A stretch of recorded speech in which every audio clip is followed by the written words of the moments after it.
gives me no pleasure to say what I'm about to say because I worked with Pete Hegseth for 7 or 8 years at Fox News. This is an act of a war crime, ordering survivors who the law requires be rescued instead to be murdered.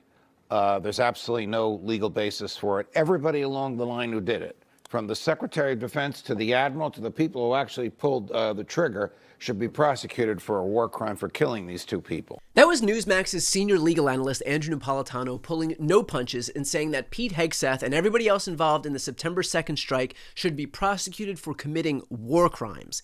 Now, the background here is that on September 2nd, the U.S. military struck a boat off the coast of Trinidad, and after the first missile hit, 2 survivors were spotted clinging to the wreckage. According to the Washington Post, Hegseth had given a verbal order to, quote, kill everybody, and so a special operations commander, Mitch Bradley, ordered a second strike to fulfill that directive.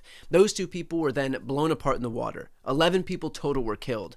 So just to be clear about what we're talking about here, the first missile disables the boat and kills 9 people. Then, while 2 survivors were helpless, unable to pose any threat whatsoever, the military fired a second missile to finish them off, which would constitute a war crime, as Andrew Napolitano said. Republican Senator Rand Paul made that point as well on Twitter, writing, "It is not permitted under the laws and customs of honorable warfare to order that no quarter be given, to apply lethal force to those who surrender or who are injured, shipwrecked, or otherwise unable to fight." And now the top 2 senators on the Armed Services Committee, Republican Roger Wicker and Democrat Jack Reed, issued a joint statement vowing to conduct rigorous oversight. In the House, Representative Mike Rogers, the Republican chair of the House Armed Services Committee, and Adam Smith, the top Democrat, said in a joint statement that they are also taking bipartisan action to gather a full accounting of the operation. All of which is to say, this problem does not seem to be going away to the extent that Hegseth wants it to. In fact, it's not just Newsmax that's focusing on this either. Here's Jessica Tarloff from Fox News also making that point on air. Well, it's a war crime, and we didn't play any Republicans, but there were plenty of them that have been talking about, like John Yoo, who was the architect of the Bush 9/11 response, was talking about this as well, that if there are people who are shipwrecked, which is what these 2 survivors were. Survivors? They survived the first strike. Jessica. They're not survivors. Okay. They're victims. You know, go ahead. I'm sorry. That's how the DOD manual says that you have to do it, that you have to take them. You should send a helicopter to get them out of there, and then you try them.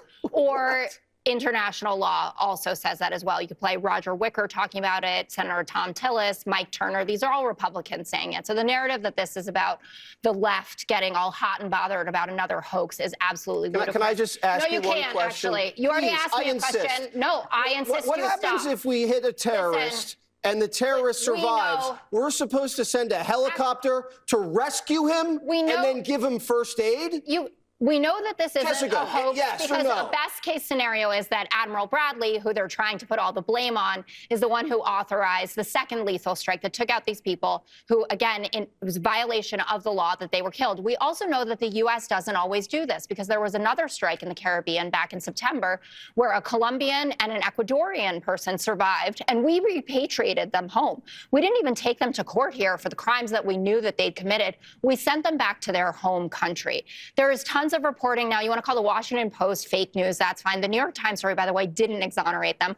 We also have the Wall Street Journal saying that a DOD official says that Hegseth was the, quote, target engagement authority, so the guy in charge.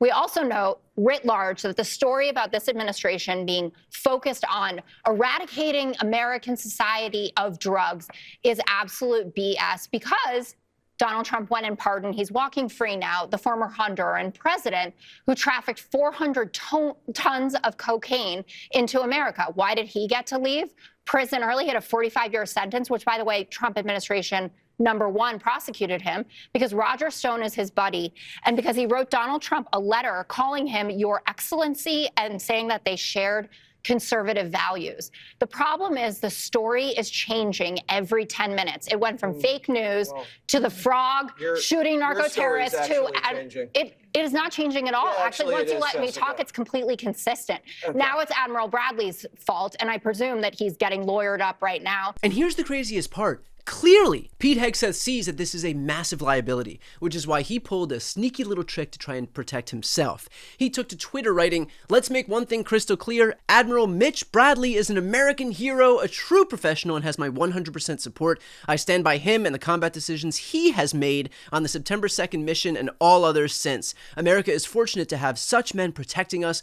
When this Department of War says we have the back of our warriors, we mean it." He then echoed that sentiment at yesterday's cabinet meeting here. And I will just end by saying, as President Trump always has our back, we always have the back of our commanders who are making decisions in difficult situations, and we do in this case and all these strikes. They're making judgment calls and ensuring that they defend the American people. They've done the right things. We'll keep doing that, and we have their backs, Mr. President. Good job. Thank you very much. Do you see what he's doing? Throwing Mitch Bradley under the bus while pretending to compliment him, putting the full blame on his subordinate while wrapping it up in praise. The only thing more transparent than what Pete Hegseth is doing is the shamelessness with which he says the Department of War has the backs of its warriors, the same warriors that he is throwing to the wolves in that very statement. And by the way, if you're wondering why Pete Hegseth feels so emboldened to act in such a lawless manner, in such a shameless manner, it's because he's led by this guy, and as we know, the fish rots from the head. As far as the attack is concerned, I still haven't gotten a lot of information because I rely on Pete. But to me, it was an attack. It wasn't one strike, two strikes, three strikes. Somebody asked me a question about the second strike. I didn't know about the second strike. I didn't know anything about people. I wasn't involved in it. I knew they took out a boat. But I would say this, they had a strike. I hear the gentleman that was in charge of that is extraordinary. He's an extraordinary person. I'll let Pete speak about him. But Pete was satisfied. Pete didn't know about second attack having to do with two people. I guess Pete would have to speak to it. Even Trump found a way to diffuse responsibility off of himself, making sure to say, "I still have not gotten a lot of information because I rely on Pete. I wasn't involved." One after the next, these lawless hacks feel emboldened to break the law and then throw the next guy under the bus to protect themselves.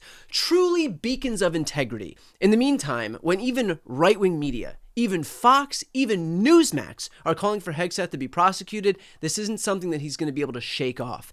And all the blaming, obfuscating, and lying isn't going to do anything to protect him.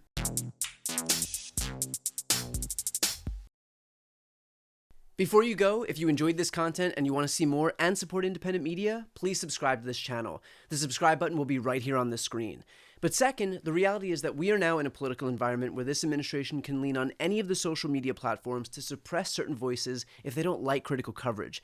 That means my longevity here is in the hands of a few tech billionaires who are already making it clear that they are willing to cater to this administration. To that end, signing up for my newsletter is a way for me to reach you directly if that ever becomes necessary. I'll put the link right here on the screen as well, so please sign up. It's free, but there's also an option to do a paid subscription if you'd like to support me and my team. I really appreciate it. Thanks so much for watching.